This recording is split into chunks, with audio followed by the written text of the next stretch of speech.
Sa boxing, patuloy pa rin po ang tingin ni Pinoy challenger Denver the Excitement Cuello para sa kanyang first ever title shot. Kahapon po ay 3 tigasing sparring partners ang nakapangga ng 25-year-old Iloilo Pride sa loob ng 12 round sa Haro Boxing Gym sa Binangonan, Rizal. At dito ay hindi po niya naiwasang ipamalas ang angking lakas at bilis. Ang kabuang detalye, hatid ni PTV Sports Senior Correspondent Dennis Principe. May excess baggage pa rin si Pinoy WBC minimum weight top contender Denver the Excitement Cuello eksaktong 10 araw bago ang title clash kontra Chinese champion Zhong Zhaozong.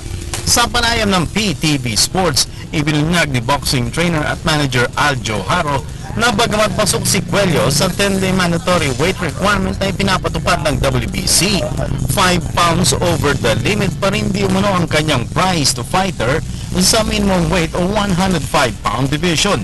Dahil dito, plano ni Haro na bugbugin pa sa ensayo si Cuello para hindi madiskaril ang kanilang pangarap na maagaw ang corona mula kay Zhong. Okay na, wala na lang. So, timbang na problema natin. So, meron pa namang 1 week mahigit. So, kayang-kaya na yan. At mainit naman sa Dubai ngayon, so walang problema. Sa katunayan, kanina ay sumalang pa sa sparring session dito sa Pilipinas si Cuello at dito ay napamanas ang bangis ng 25 anyos na hard-hitting fighter katapat sina Sunny Boy Haro, Jomar Fajardo at Lionel Legada. Kaya't pagmamalaki ni Haro, marami pa silang armas na ilalabas sa araw ng bakbakan na tiyak na ikagugulat ng mga fight fans. May bagong strategy kami na gagamitin. Mamagulatan lang. Worry ko na lang, siyempre, yung paano namin kunin yung corona. Ang WBC Minimum Weight Championship ni Cuello at Zhong ay mangyayari sa Hunyo 28 sa Dubai World Trade Center sa United Arab Emirates. Para sa PTV Sports, Dennis Principe, Telebisyon ng Bayan. Diba naman po tayo sa cycling, kumpirmado na ang pagpidal ni reigning Ronda Pilipinas champion Irish Valenzuela para sa Philippine Army Cycling Team. At ang kanyang pong magiging mentor para sa kanyang bagong kupunan, walang iba, kundi si 2-time Tour Champion Victor Espiritu.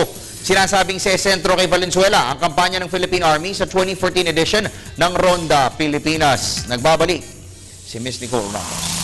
Opisyal nang sumanib sa Philippine Army Cycling Team, si reigning Ronda Pilipinas champion Irish Valenzuela. Ito'y matapos na magpaalam siya ng maayos sa kanyang dating kupunan na LPGMA o American Veneer. Ayon kay Valenzuela, napilitan siyang lumipat sa ibang team dahil prioridad niya sa ngayon ang kanyang kinabukasan. Bago ko naman po nag-decide din, sir, nagpaalam naman po muna ako kay coach. Tinanong ko po kung pwede akong lumipat kasi inisip ko rin yung panghabang buhay na ko, sir. Kasi sa bike, hindi naman panghabang buhay yung bike na sa lakas lang. Inisip ko rin po, sir, pagdating ng panahon. Siyempre, pagkakaroon din ako ng sarili kong pamilya. Kaya inisip ko rin po yung mga kapatid ko, sir, tsaka yung mga magulang ko. At dahil mismo si team coach Victor Espiritu ang nag-imbita sa kanya na magsuot ng Philippine Army jersey. Hiwala si Valenzuela na marami siyang natutunan sa paggabay ng dating 2-time tour champion.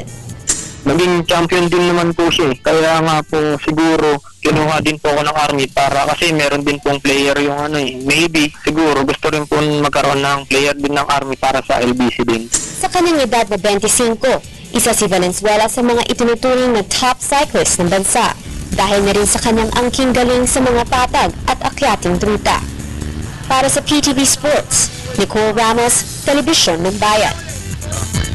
At sumayin niyo po ang latest sa daigdig ng palakasan kung kayo po ay na-10 bit.